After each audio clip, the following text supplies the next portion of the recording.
6. Kursi.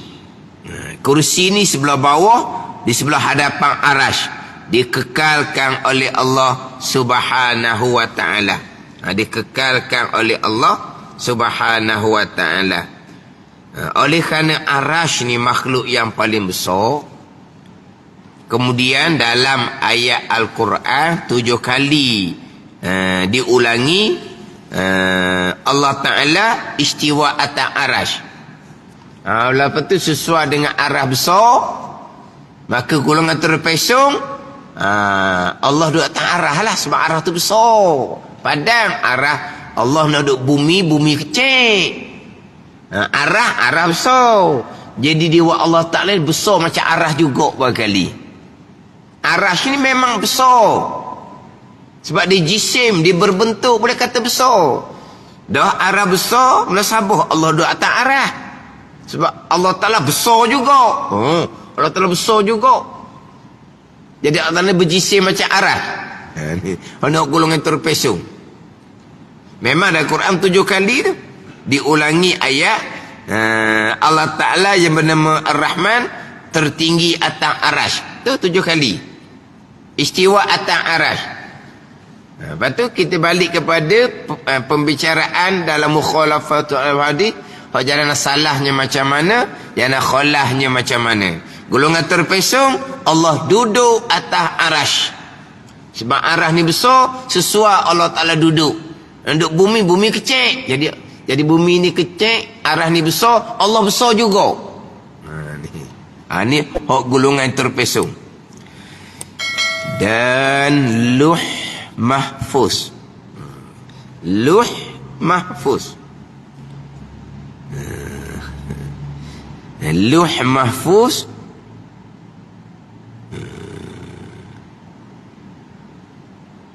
yang ke-8 qalam. Yang ke-7 luh. Luh ni kalau kita orang dululah, kalau orang dulu. Luh ni papan tau. Papan catatan. Luh tu kan dia panggil papan luh. Orang zaman dulu kan dia belajar tak ada kertas, dia ada papan. Bukan dia panggil papan luh, dia panggil. Ni. Mahfuz dipelihara oleh Allah Subhanahu wa ta'ala. Luh mahfuz. Mahfuz dipelihara oleh Allah Subhanahu wa ta'ala. 8 qalam.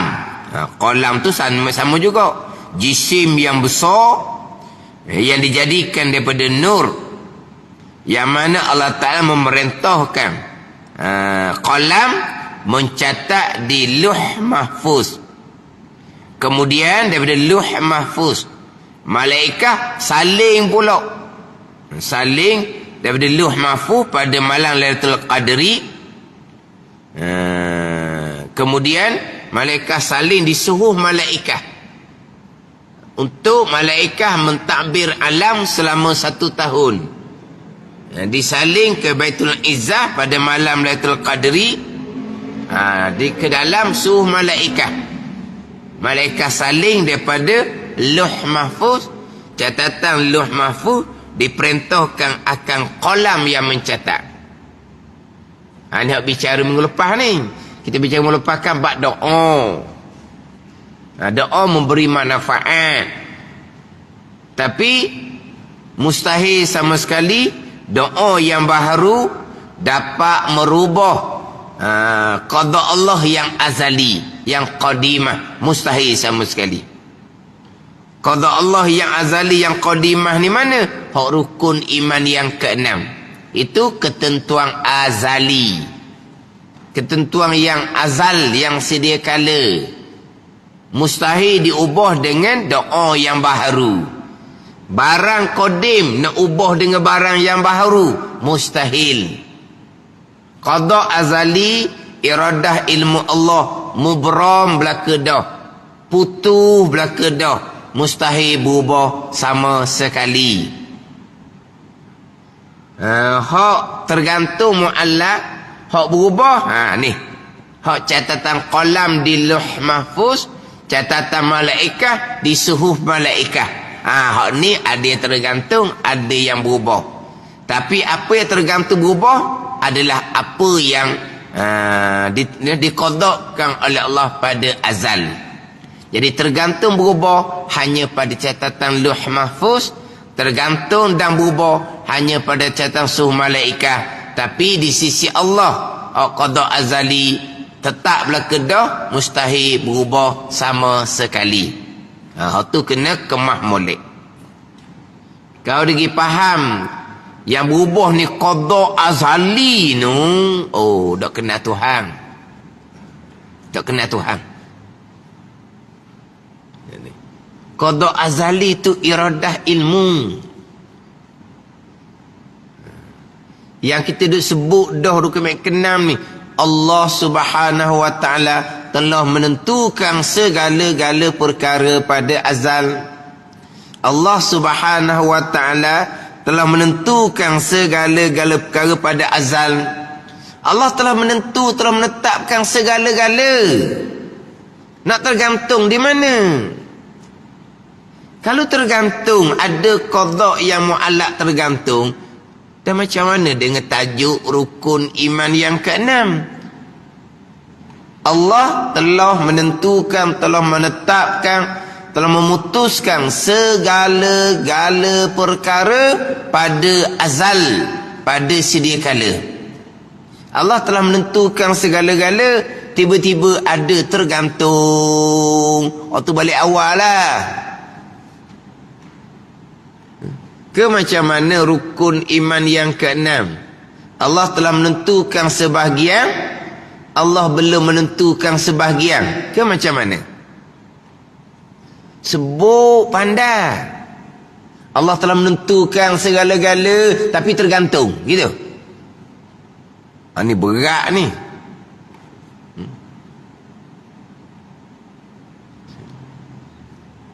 Ada orang mengajar ditanya, qada azali boleh berubah ke tak? Jawab boleh berubah belaka. Hak jawab. Kata dia tanya soalan gitu, baik mengajar je. Saya tanyalah. Betul pegangan. Hak mana hak tahu tu, betul pegangan. Tanya cari nyakit dia tanya. Dia tanya qada azali ni berubah ke tidak? Lah berubah belaka lah jawab. Jawab berubah belaka lah. Dia sakit lah gulaknya. Tu kata jangan tanya. Lepas tu ajar. Salah pegangan, bertaubah dengan Allah. Dia tanya memang sakit lah. Qada azali ni Allah telah mengqadakkan, telah menentukan, telah menetapkan, telah memutuskan segala-gala pada azal. Mana ada tergantung laginya? Tak ada tergantung dah. Tapi kalau Allah telah menentukan, tapi kalau Allah nak ubah, di mana letak sifat ilmu Allah Subhanahu wa taala?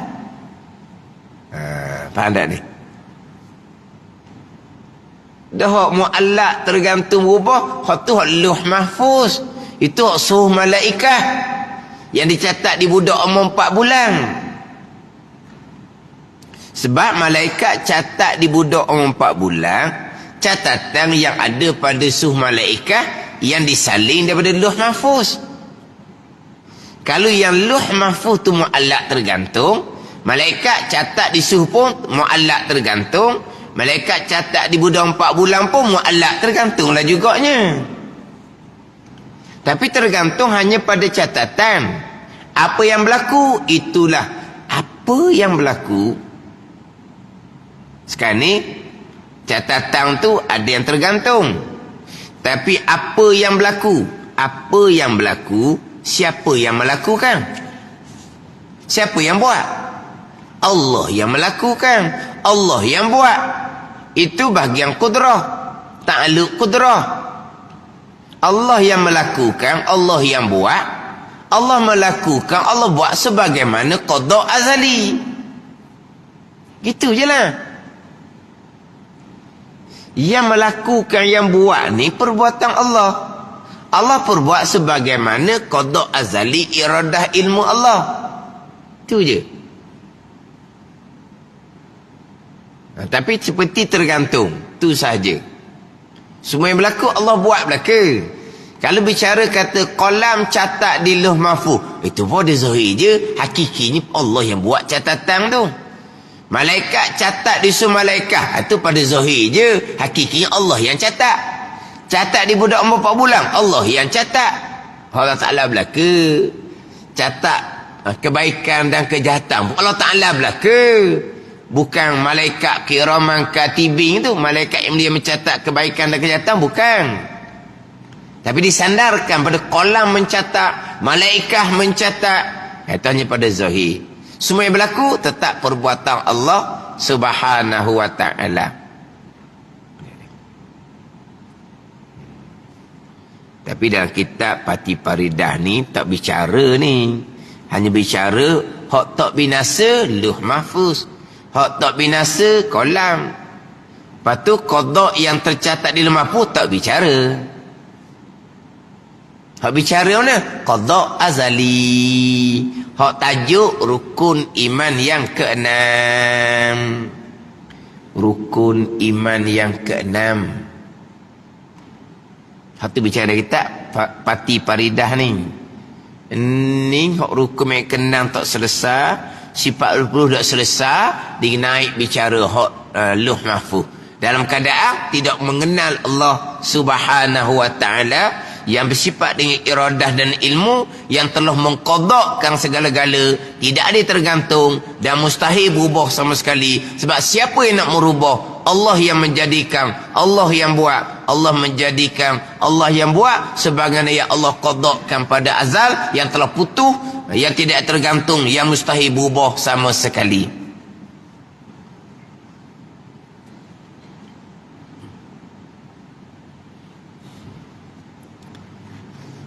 Ada buku budak-budak dibicara rukun iman yang ke-6, ketentuan azali dan pelaksanaan ketentuan perbuatan Allah, terus dipergi kepada yang berubah, yang tidak berubah. Oh, bahaya. Ini bahaya. Ajar ke budak-budak. Orang tua pun tak pernah lepas. Ajar budak-budak. Lepas tu cikgu yang mengajar tu ajar macam mana tak tahulah. Daripada tajuk rukun iman ke-6, ketentuan azali, di bawah tu tidak ada pun bicara lauh mahfuz, tidak ada. Kita nak bicara berubah tak berubah ni, kita kena letak di lauh mahfuz. Daripada tajuk rukun iman ke-6, ketentuan azali, terus pergi kepada berubah tak berubah. Ni pun orang. Yang tidak berubah, saya pun tak ingat dah dalam buku tu. Dia buat gambar. Yang tidak berubah tu, dia ada gambar mayat. Gambar dia tak tulis perkataan dekat gambar. Gambar mayat ni mungkin ajal.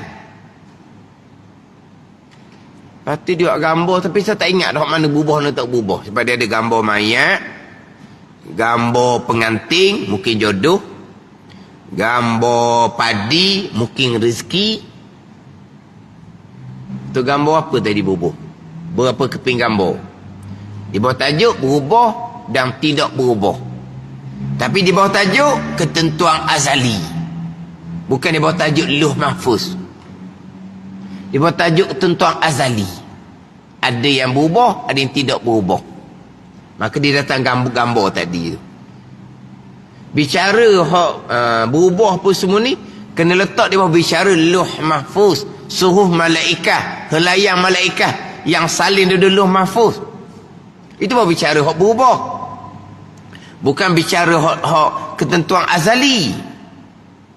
Memang apa yang Allah Ta'ala perintah qalam catat di lauh mahfuz, yang malaikat catat di surah malaikat, semuanya ada pada qada qadar belaka. Memanglah semuanya ada pada qada qadar belaka. Yalah sebab qalam mencatat qada qadar juga, malaikat yang mencatat qada qadar juga. Jadi yang ada catatan yang tergantung tu, itu semua perbuatan Allah Ta'ala belaka. Tapi sampai masa yang Allah buat sebagai hak azali. Itu je lah. Kalau hak ni pun tak nak beza. Kalau kira-kira mari, simple je sebenarnya. Simple je. Qada azali, qada yang tercatat di Lauh Mahfuz, qada yang tercatat di suhuf malaikah, qada yang tercatat di budak umur 4 bulan. Qada azali itulah yang kita bicarakan kenang. Iradah ilmu yang mubram, yang putuh, yang tidak ada yang mu'allaq tergantung, yang mustahil berubah sama sekali.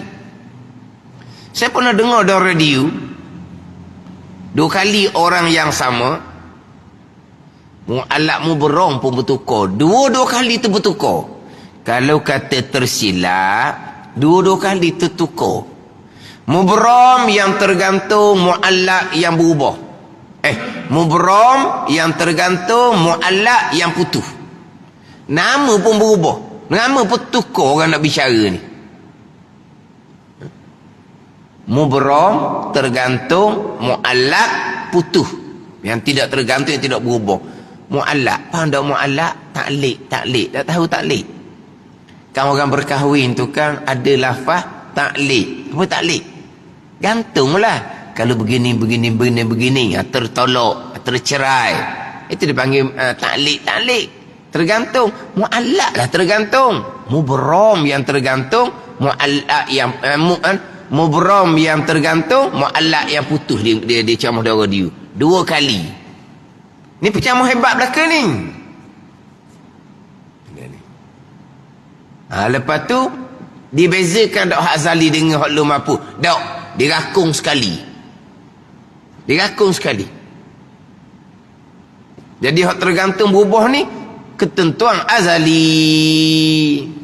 Sebab masa bicara tu tuan azali dengan Lauh Mahfuz ni dia letak sebaku, kita panggil letak sekali. Hak ni pun orang noh lah. Tidak mengenal Allah Subhanahu wa taala yang bersifat dengan iradah, yang bersifat dengan ilmu.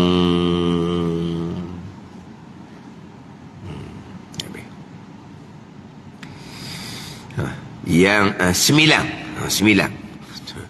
Yang ke-9 dia nak sebut gitu. Dalam faridah ni dan gitu je.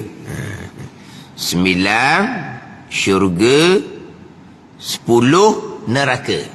Ni yang dikekalkan oleh Allah Subhanahu wa taala. Syurga dikekalkan oleh Allah, neraka dikekalkan oleh Allah Subhanahu wa taala.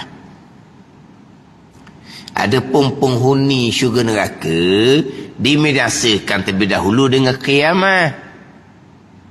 Tiup sangkakala tu binasa dah pulaknya. Barulah dijadikan kembali daripada ajbuz zanat.